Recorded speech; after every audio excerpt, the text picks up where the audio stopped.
Hi, I'm Jim Stroud, and this is my podcast.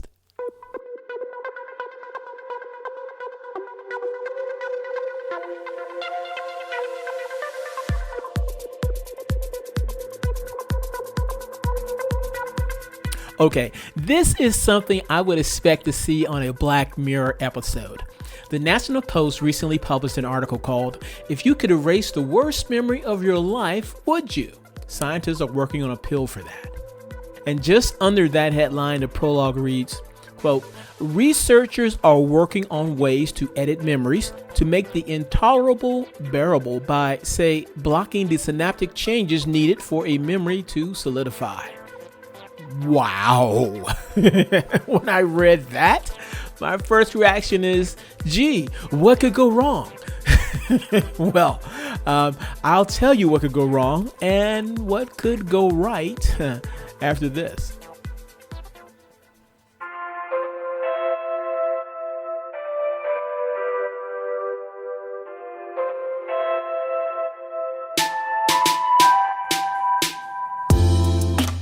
Advanced security, internet freedom, complete privacy.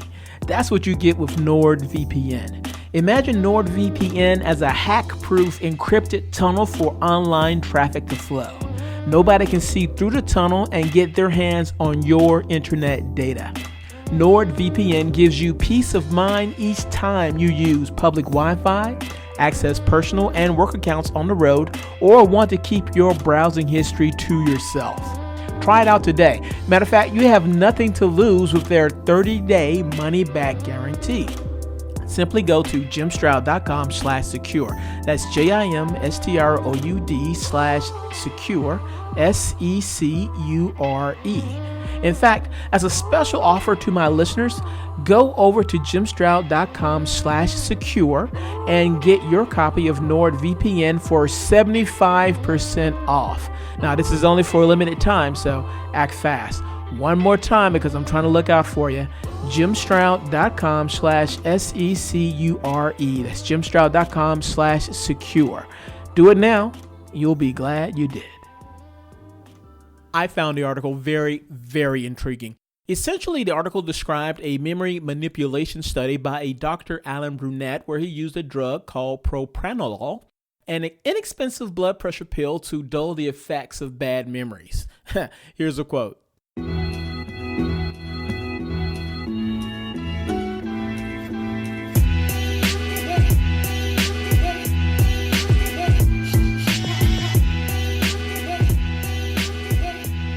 The 60 souls that signed on for Dr. Alan Brunette's memory manipulation study were united by something they would rather not remember: the trauma of betrayal.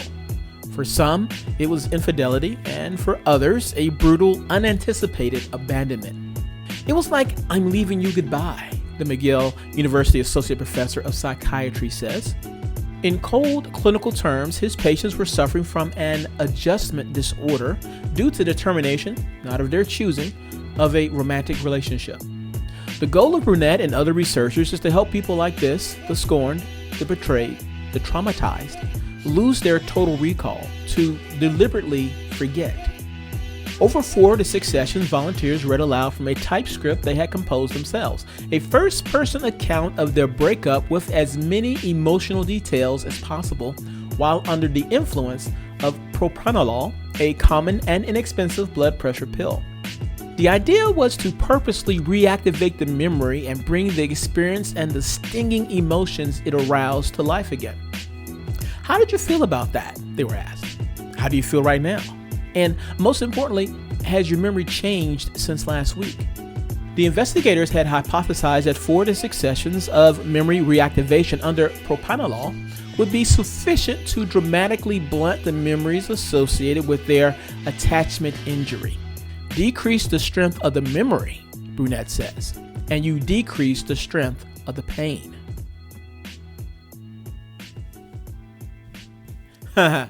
The entire article is fascinating. I won't read the whole piece to you, although I am tempted to, but I will highlight a couple more points from the article. One, researchers are working on techniques and drugs that might enable us to edit our memories or at least seriously dull their impact to make the intolerable bearable by, say, swallowing a pill to block the synaptic changes needed for a memory to solidify. A pill that can be taken hours, even months, or years after the event. And the second point I want to bring up, Boston University neuroscientist Steve Ramirez thinks memories are dynamic and not static and can be updated with new information when they're recalled, like hitting save as every time you go into a Word file. Now, as I've been saying, I find all of this very, very fascinating and more than a little bit unnerving. There are a lot of doomsday scenarios I can think of concerning this. If this science is perfected, would it be used against political dissidents? Would it be abused like other drugs by people who maybe had too good a time over the weekend and wanted to forget past discretions before returning home to their spouses? What about the people who commit heinous crimes and want to beat a lie detector test or survive a police interrogation that will surely come? How would the military leverage the science? Would they have our soldiers perform unthinkable acts without psychological repercussions of conscience? Can anything good come from memory manipulation research? Well, somebody thinks so. I'll share what they think after this.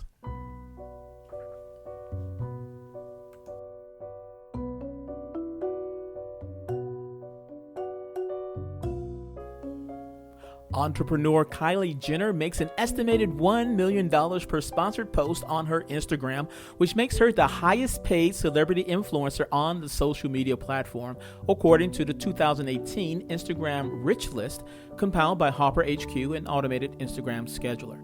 Jenner is followed by singer Selena Gomez, who gets $800,000 per sponsored post, and star soccer player Cristiano Ronaldo, who earns $750,000. Together, these and other up-and-coming stars contribute to the $1 billion influencer market, which is expected to double in value this year.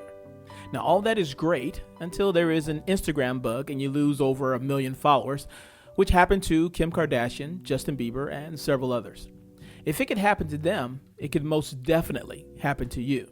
The moral of the story? Don't build your house on rented land. I suggest you do what I did and get your own mobile app with SUPAPASS. SUPAPASS makes cutting-edge content apps easy, instant, and affordable. So whether you already have content or are looking to start making money by selling your podcasts or videos online, SUPAPASS can help. So sure, build up an audience on social media, but drive the traffic to a property you own, and that property should be SUPAPASS. For more information, visit SUPAPASS at www.supapass.app. That's www.supapass.app.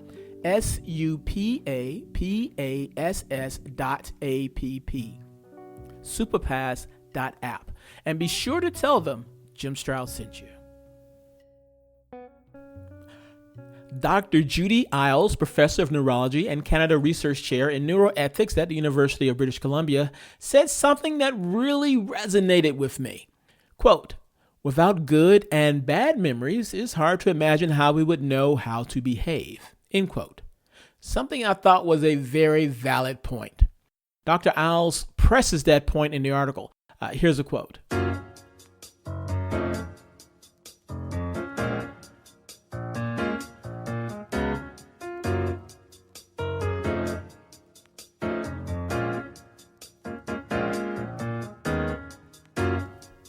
Learning doesn't occur without memory. How do we learn from a bad relationship if we can't remember it?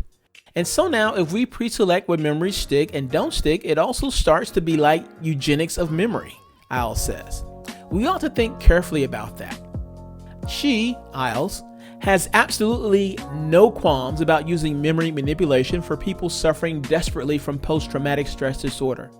People whose burden of suffering from horrifying experiences exceeds any moral argument against using it.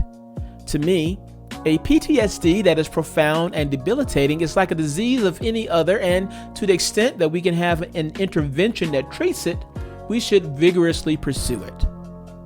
Even the heartbroken recruited for Burnett's study were experiencing symptoms congruent with PTSD. We're geared to form attachments, he said, and not so much to detach. Whew. Well, let's unpack that a bit. Dr. Isles is wisely cautious about how we use this memory-altering technology, primarily to ease the suffering resulting from the memories of horrific events. My assumption is that this would include not only soldiers with PTSD and those suffering from very bad breakups, but also rape survivors, victims of war, molested children, and the list goes on. In such cases, I would be very sympathetic. I mean, who would want to live with those memories if you don't have to?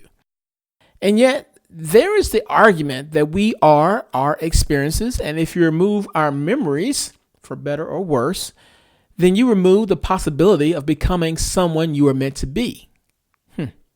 Nothing proves this point, I think, more clearly than the testimony of Joyce Meyer. For those who don't know, Joyce Meyer is an American charismatic Christian author and speaker and president of Joyce Meyer Ministries. She had this to say about being raped by her father on multiple occasions. Where was God in all this? Let's talk about that for a minute. I prayed for my dad to die. That didn't happen. I prayed for my mother to leave him. That didn't happen. I prayed he'd leave me alone. That didn't happen. Why didn't God help me? I was praying. I was asking him. I was this innocent little kid being abused. Well, you know what? I don't have the answers to all that, but I can tell you that by faith I now understand. That's why that scripture that I shared last night about by faith we understand how the world was made. You know, I can't explain it to you in my mind, but I know that God didn't get me out of it, but He did give me the strength to go through it. God had a plan. And I cannot explain this to you, so don't even ask me to. But for years I said, of course, I wish that I would have never been abused. But God has helped me recover. And about 3 years ago, I said that, but of course, I wish I wouldn't have been abused. And God stopped me, said, stop saying that. And then I thought about it, and I thought, and I know this sounds crazy, but I'm glad it happened. You know why? Because I'm a better person now than I ever would have been. I don't know how to make any sense out of that, but I know that God has redeemed me, and He has taken what Satan meant for harm and worked it out for good. And I'm a better person than I would have been had it not happened. And you can be too. I'm stronger. I know God better. I understand people's pain. And I believe that it's made me able to reach out to you in your pain and your need. And to tell you with all passion, God is alive. He loves you. He's got a good plan for your life. And don't you ever doubt that. Don't ever doubt that. Can you recover? You're looking at somebody who did. Amen. You're looking at the evidence that you can recover. Would Joyce Meyer be who she is today if she did not have the victory over her past adversity? If she took that memory pill and forgot all of her pain, what would the world have lost? And what about the people who now suffer as she once did? Her testimony blessed others struggling with the same issues because it gave them hope that they too could survive and go on to live their best life. How many would have given up had they not heard her preach that very sermon? I don't know. No one knows. I suppose that's the point of what I'm saying. I can't speak for others, but as for me, I want to hold on to my memories, for better, for worse, for always.